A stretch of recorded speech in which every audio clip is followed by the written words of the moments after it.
Hello, Gabby Turner here with Astro Hi-Fi.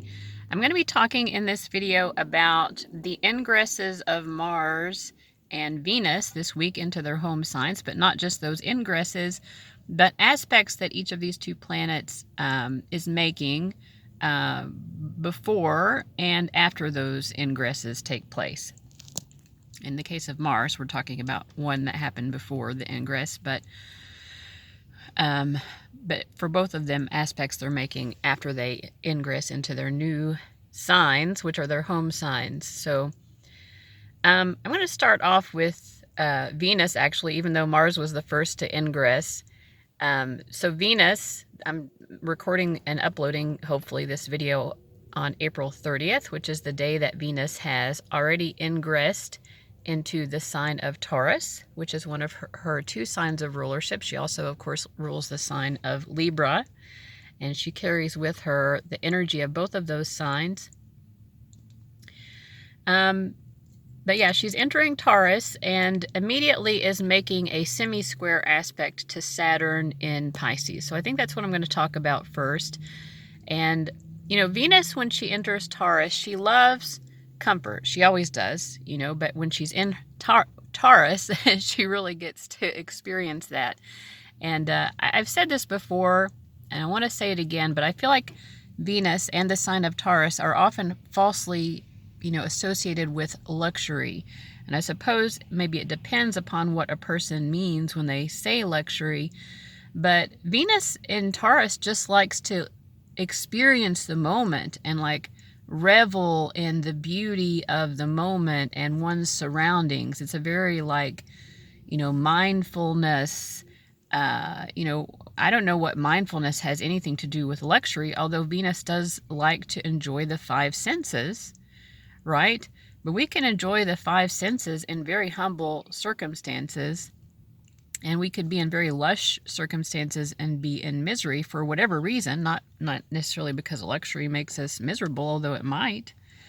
You know, what someone thinks is luxurious might make you feel stifled, you know, like you walk into someone's home and you're, you know, like where it's like super luxurious and everything is in its place, and you might not be able to relax in that environment. Maybe that person does. If so, then that's their Venus and Taurus experience. But we all have different preferences, and that's what the sign of Taurus has to do with as well.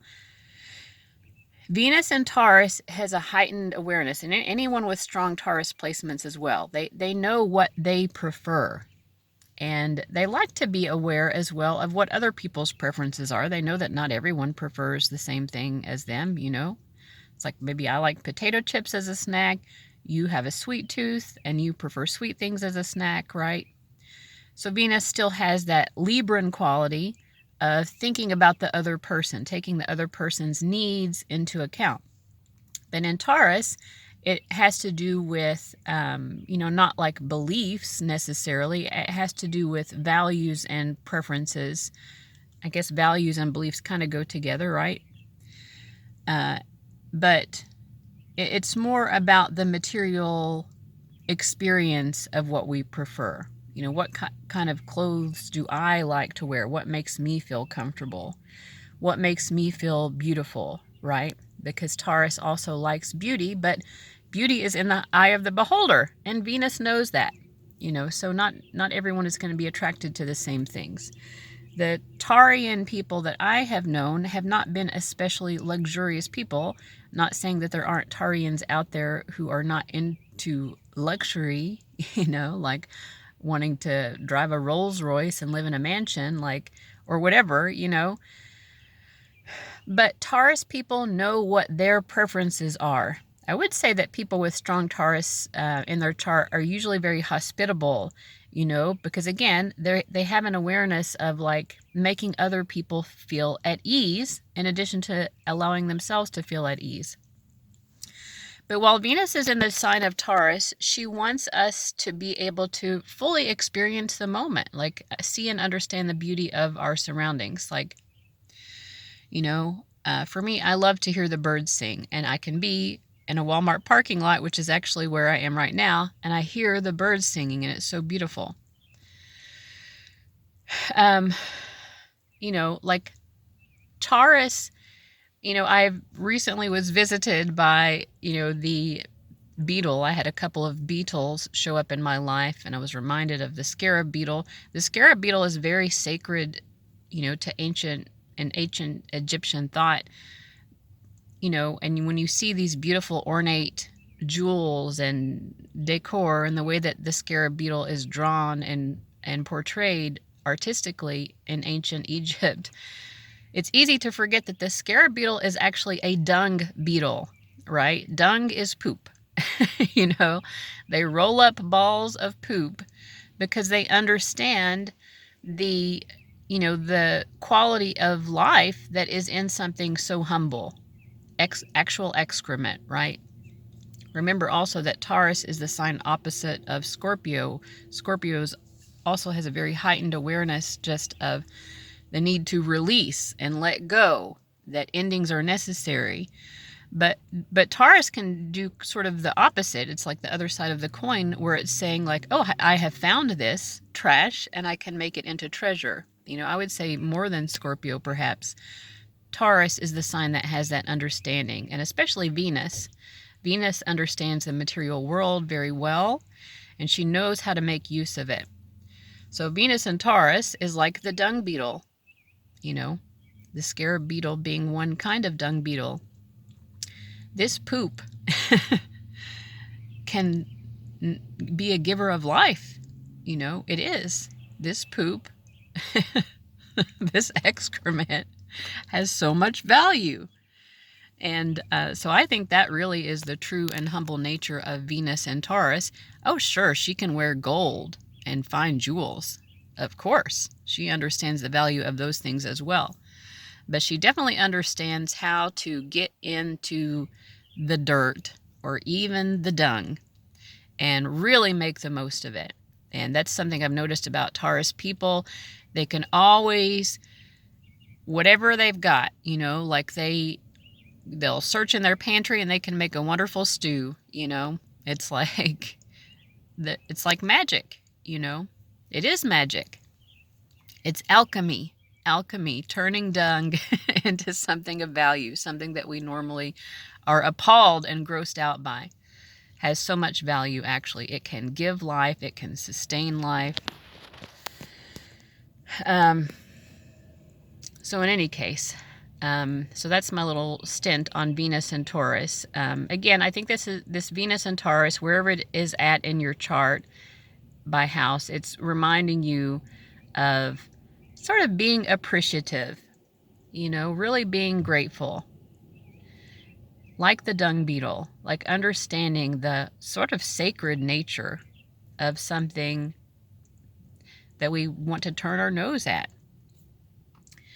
So seeing life as it truly is and really being in the moment and really experiencing it. Today I have spent the morning in my car where I live, like the dung beetle. It's also something that the dung beetle is, helping me to acclimate to and appreciate more. But, I got to sit here and just watch the rain. Beautiful rain cascading down the windshield, walking out in the rain, and being actually in the elements of Earth, this beautiful planet. And Taurus is definitely the sign that is most connected to planet Earth. I've even seen people say before that perhaps the rightful ruler, Venus, probably doesn't want to give up this rulership, because she revels in Taurus. But the Earth itself, we look at astrology from an Earth-based perspective. So we're looking at how everything appears from our perspective on Earth. So Earth can't really be a planetary ruler of a sign per se. But if the Earth could, from that astrological perspective, it would make sense for the Earth to be the planetary ruler of Taurus, terra firma, right? Because Taurus is all about the material and beautiful, mystical, like spiritual experience of Earth. Because Gaia is a living, breathing entity. She breathes. And that is scientific. That's not just woo-woo mumbo jumbo. The Earth breathes. She does. And there's definitely a very spiritual, sacred energy to Earth. And Taurus is a sign that can capture that. Which is also, I guess, why it's a sign that's associated with our personal values.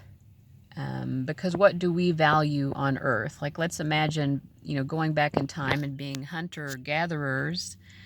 If you're going to spend your time and energy working towards gathering something, well, you need to know what you like to gather, right? Like, why would you go out and unless you're going to be giving it to someone because you want to be nice to them, which Venus in Taurus would do, why would you waste your time gathering something that is actually no value to you or anyone you care about? Like, that would be a waste of time. Taurus does not like to waste its time. And sometimes I have never seen this in the Taurian people that I have met, but I've seen Taurus portrayed as lazy and self-indulgent. Taurus will work hard for what it values. We all value different things, If you want to be able to afford certain things, you're going to have to find a means of earning that, earning the capacity to have those things, right? Or you'll have to find the lifestyle somehow, right? Sometimes it could be through laziness if you're just born into, like independently wealthy or whatever. That's not most people's experience in life. However, it does exist.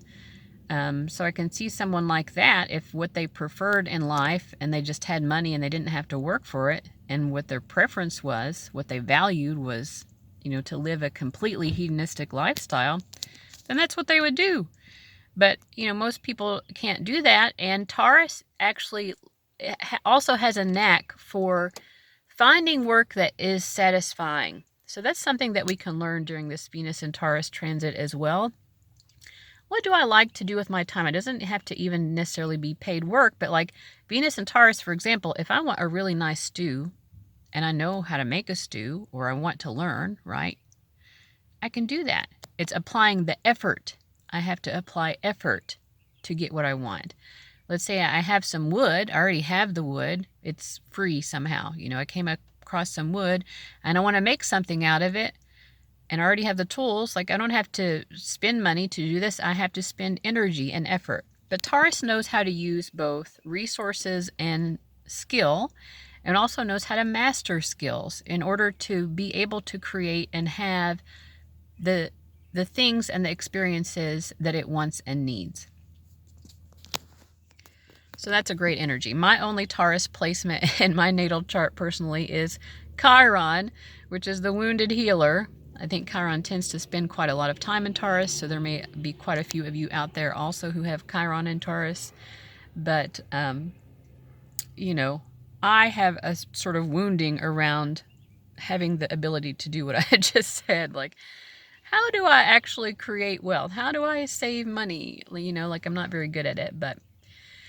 and a Taurus person may or may not be good at saving money. Again, it comes down to their values, but they do know how to have what they need when they need it, generally speaking. So they're very good at that. And they know how to apply the effort and the skills towards that. So anyway, finding work that doesn't feel like work. I'm not saying that it's never going to feel like work, right? Jesus said in life, there are trials and tribulations, even for Tauruses. Even when Venus is in the sign of Taurus, there are still trials and tribulations. Sometimes our body hurts. Sometimes we don't want to get up in the morning. If it's snowing outside, we don't want to shovel the snow. But Venus in Taurus is something that can teach us how to find a way to sustain a life through our personal efforts and knowledge and skills, our talents, and to be able to acquire those items and experiences that we want. So, that said, once Venus comes into the sign of Taurus on April 30th, she's pretty immediately going to be making a semi-square aspect to Saturn in Pisces. I think Saturn will be at 16 degrees of Pisces when this happens. And Saturn's been there for a while now. So what does this mean? A semi-square is sort of a slight frustration. In general, the planets Venus and Saturn, although they seem to be very different, right? Their orientations seem to be very different. They actually have a lot of respect for each other. Saturn actually gets exalted in one of Venus's signs, the sign of Libra. And there seems to be a mutual respect there between the planets. But a semi-square aspect between the two is just sort of like, what I want to do right now isn't exactly what you're wanting to achieve right now. So what is Saturn in Pisces wanting to achieve? Saturn in Pisces, for one thing, it helps us to understand compassion, which is Piscean, like our ability to really empathize fully and put ourselves in other people's shoes when they're suffering, allows us to empathize through an experience of suffering. So we might be suffering vicariously, or we might see someone going through a difficult time and say, okay, I know what that's like, because Saturn is about hardship and limitations and struggle and, you know, generally the kind of like awful things of life, pain, aging, the things that we wish that we could avoid. But we have to face, right? Because in life there are trials and tribulations, and nobody knows that astrologically more than Saturn. Saturn is very aware. Jesus was a Capricorn, by the way. Capricorn is a Saturn-ruled sign. So, in any case, Saturn is a planet of long suffering. So it understands suffering. It can find a point of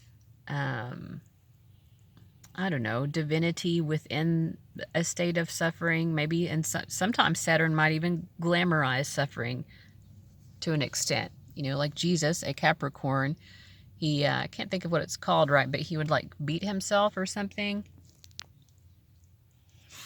I can't think of what it's called. Let me know in the comments if you've listened to this far and you know what I'm talking about. But it's like purposeful suffering sometimes that a person takes on, or like walking across hot coals or something like that, for example, laying on a bed of nails. Those types of things are very Saturnian in a way, because the purpose of those actions is to elevate the self in some way through facing hardships. And to be honest, when we are experiencing hardship, the best way to get through it is to face it. It's just to face it. We can't avoid it. It's interesting when Saturn is in Pisces. Pisces is definitely a sign that can experience escapism. And, in the world right now, there's a lot of suffering going on. And it's not something, I'm blessed that I'm not in the middle of a war-torn area. I'm not a refugee of war. I understand that blessing. I understand that I have the capacity to check out, and that's sort of what Saturn in Pisces is capable of as well. Like knowing when it is time to kind of distance ourselves, like it's not doing anyone any good. Saturn doesn't want to waste energy either. It's like, well, sitting here worrying myself to death over it, I could do that. But like, how is that actually helping anyone? Saturn is very practical. Like, let's save our energy, to actually climb the top of the mountain. And when Saturn is in Pisces, it understands that, well, there's only so much we can do, You look at what's happening in certain parts of the world, and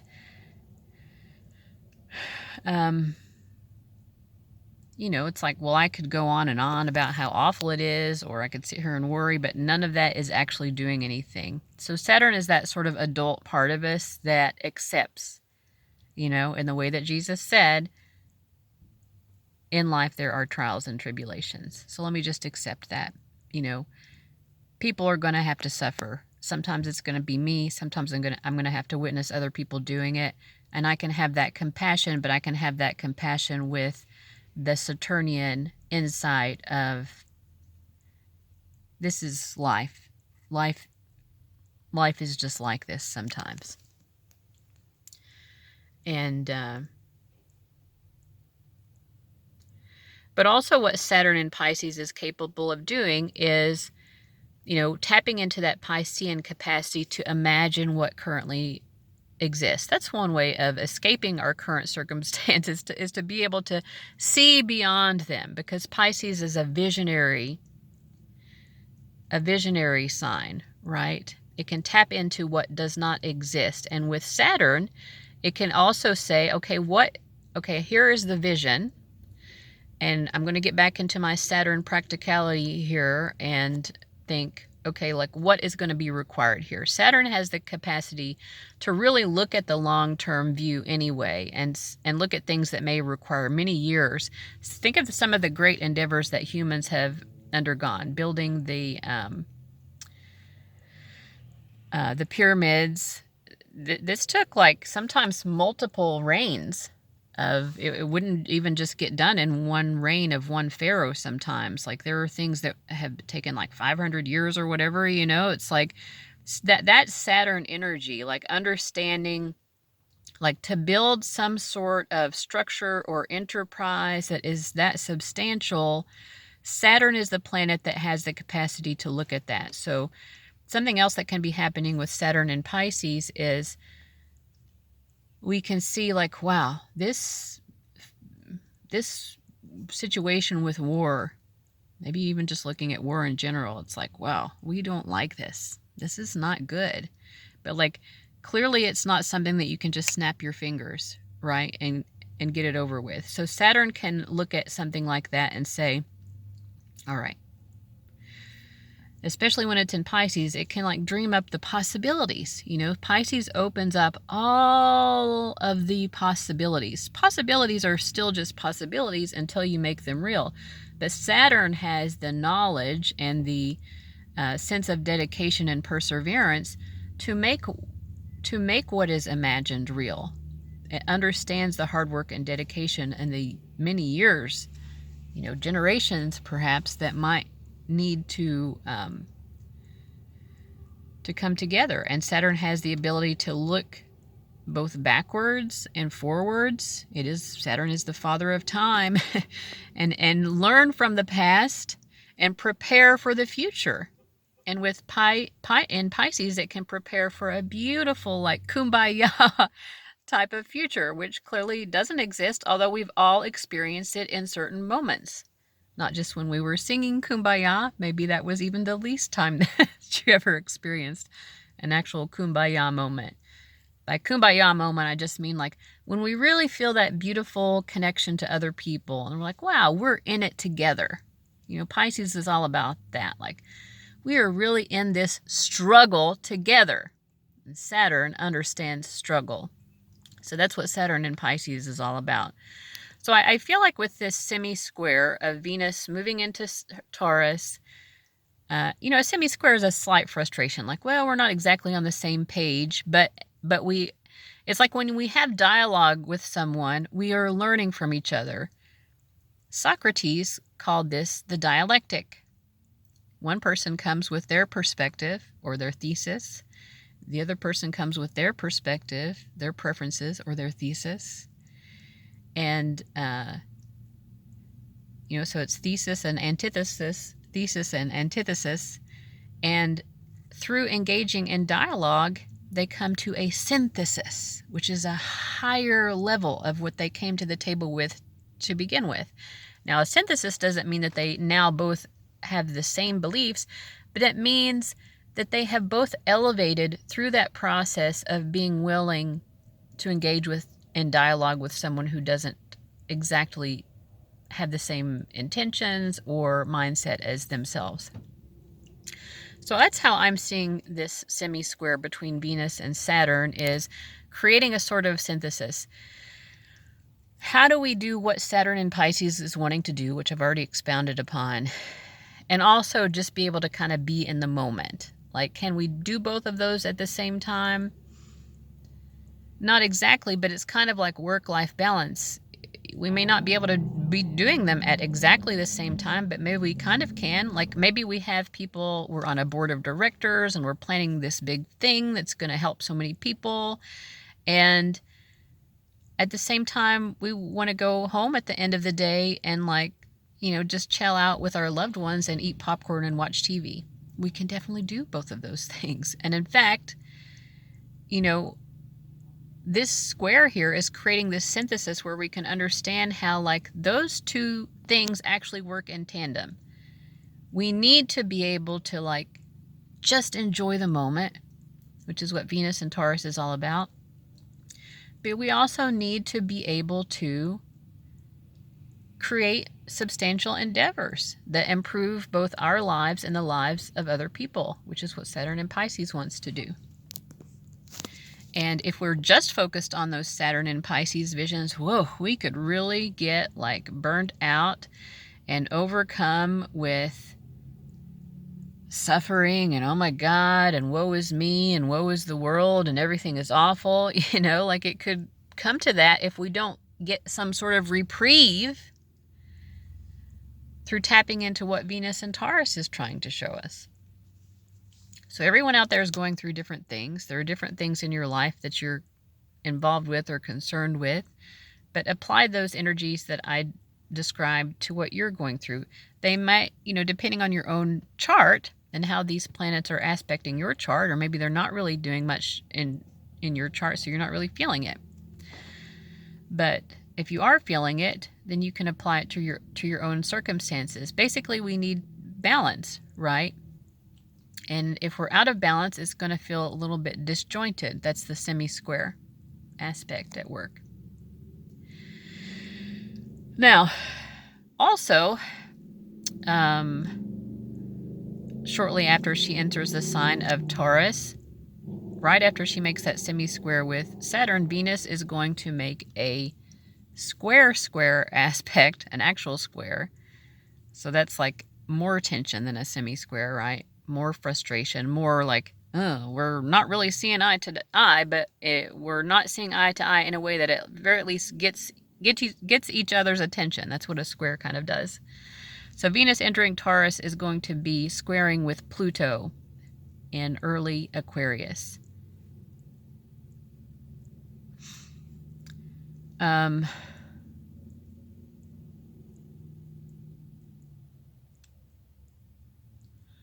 Yeah, I have to think it through in my head. Like I looked it up before I started this video. Yeah, it's definitely a square. Venus is going to be squaring. And then a couple of days later, we're finally getting to Mars. Mars, upon its entrance into the sign of Aries on May 3rd, is going to be making, I believe, a sextile, which is a harmonious aspect to Pluto in Aquarius.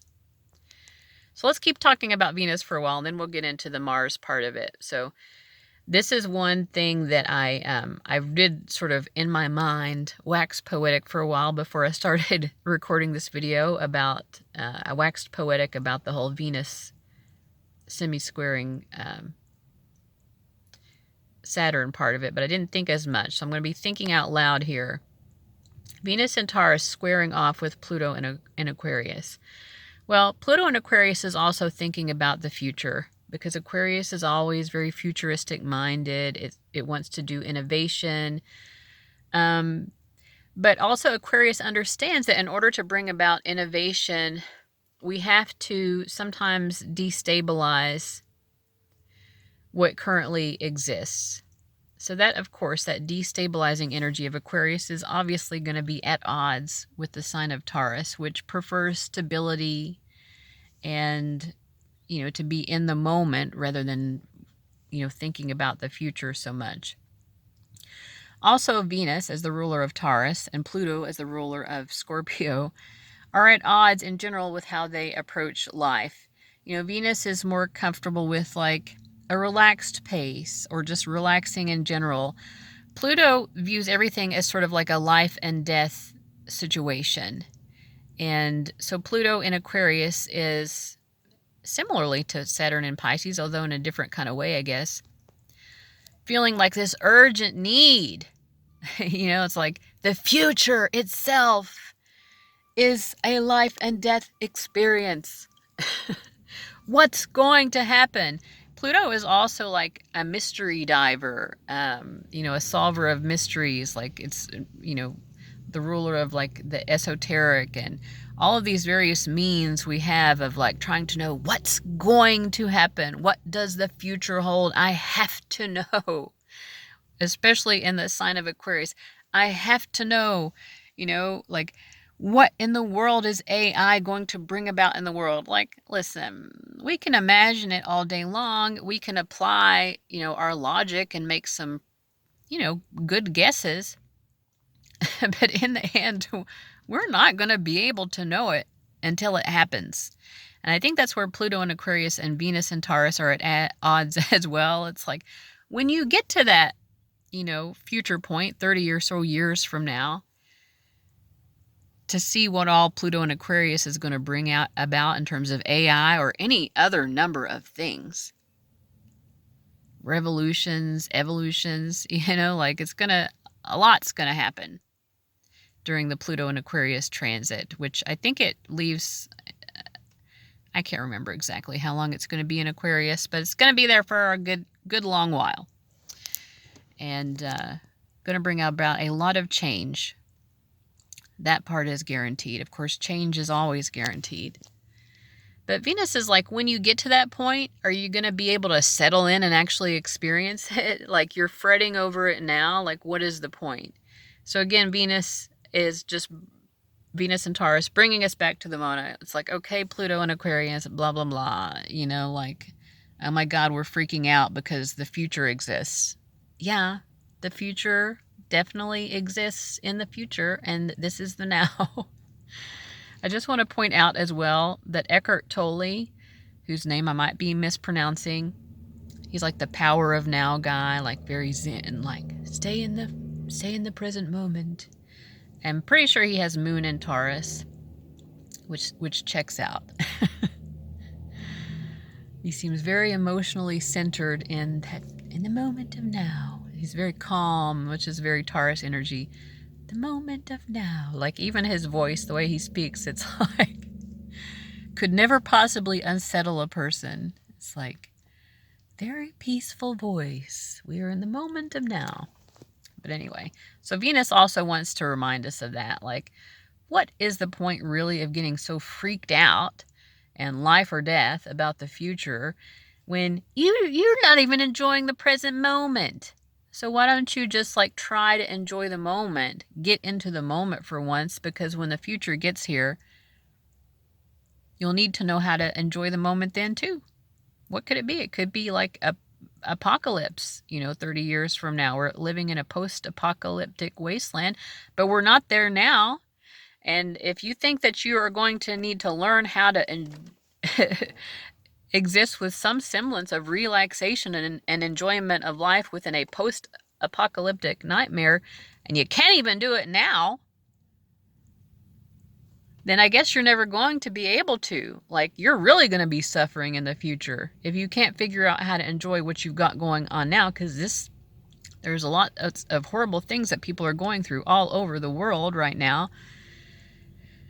But also, it's definitely far from a post-apocalyptic nightmare, right? Pretty sure that it is. So let's try to get into the moment here. But then we have Mars entering Aries. And Mars actually entered Aries yesterday, I'm pretty sure, which was April 29th.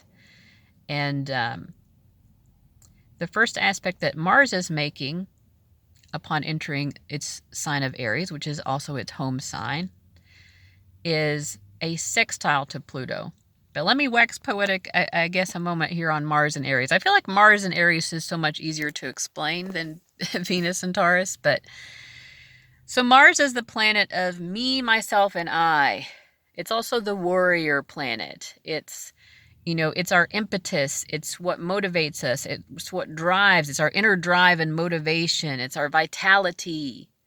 It's, I need to do this. I feel compelled. I gotta act. I know where I'm going, and I'm going to get there. I wouldn't say that Mars always knows how it's going to get there, but it has the determination, like it is going to get there, right? Nothing is going to get in the way of what I want. That's what Mars, the planet Mars, is all about. And when it's in its home sign of Aries, it can really flex that. If you've met a lot of Aries people, they live life on their own terms. Yeah. Something that I've also noticed with Aries people, ironically, because their opposite sign is Libra, and so this could be them projecting into the sign of Libra, is sometimes they are so much in their own sense of identity, and they're like, I stand firm in who I am and what I am doing in my life, that they seem to think that everyone should be doing them. No, it's great that you know what you're all about, but that doesn't mean that you need to project that onto other people. So just a little tangent there of my frustration with Aries people. But I do appreciate that they know what they are all about, and they don't let other people dictate to them, ironically. Like, oh, you want to be a doctor? That's great. I'm glad that you know that you want to be a doctor. But if the Aries wants to be a firefighter, then the Aries person knows, like, well, what I really want to do in my life is to be a firefighter. And that's what I'm doing, and nothing's getting in my way of doing it. So that's what the sign of Aries is all about. So, of course, you combine them. Obviously, Mars and Aries is just going to be, doing what it wants to do and not letting anything get in the way. So Mars and Aries can come across as a little bit pushy sometimes because it is so headstrong and focused. It's got that tunnel vision. I see the target. I'm going for the target. Whatever it is, that we're wanting to do in life. And Mars in Aries is actually making a sextile to that Pluto in Aquarius. So, let's see, right? Yeah, a sextile, 60 degrees, which is a harmonious aspect. So what does that mean? I would say that Mars in Aries is understanding that in order to get to the goal, whatever the goal is here, we do have to understand what the future holds. We do have to understand that Pluto and Aquarius of like, there may be things that I have to end, I have to cut off in order to get to where I'm going, and I'm willing to do that. I am willing to cut the cord. Pluto can definitely cut the cord. I can resolve things. I can evolve. Pluto is about evolution. Mars is saying to get where I need to go, I can do all of that. I am fully willing. I will transform. I will innovate with that Aquarius energy. I will, if I need to, like, bond with a group of people who have shared goals in mind so that I can get further. This would be the one time here with, syncing up with that Pluto and Aquarius energy, because Aquarius understands networks of people and how various people can have their own individual goals, but when they come together with a shared vision, they get further. So here is a time when that Mars in Aries impulse understands, like, there are people out there whose own visions mesh with my own, and I can tap into the power of that, because Pluto is all about power. So, I did not expect this video to last for 38 minutes and counting, but I think that's pretty much all I've said. I really like this, Venus ingressing into its own sign, Mars ingressing into its own sign, and even everything we've talked about with the aspects to Saturn and Pluto. Good stuff. I sometimes get a little bit lost in the sauce. I have Mercury in Sagittarius.